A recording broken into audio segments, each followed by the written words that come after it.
ఒంటరితనం నిజమే.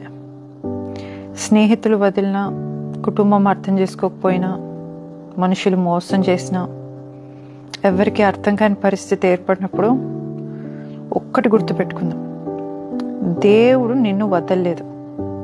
నీవు ఎప్పుడూ ఒంటరివి కావు.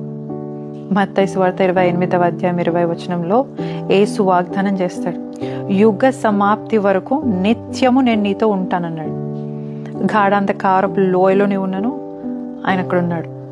నిశ్శబ్దంగా నీ గదిలో తలకడి దిండి మీద కారుస్తున్న నీ కన్నీళ్ళు ఉన్నాయి చూడు, ఆయన చూస్తున్నాడు. నేను దగ్గరగా హత్తుకుంటున్నాడు. మనుషులకు నువ్వు కనిపించకపోవచ్చు, కానీ దేవునికి నువ్వు ఎప్పుడు అదృశ్యం కావు. కాబట్టి ఈరోజు కన్నీళ్ళు తుడుచుకొని దేవుని వైపు చూద్దాం.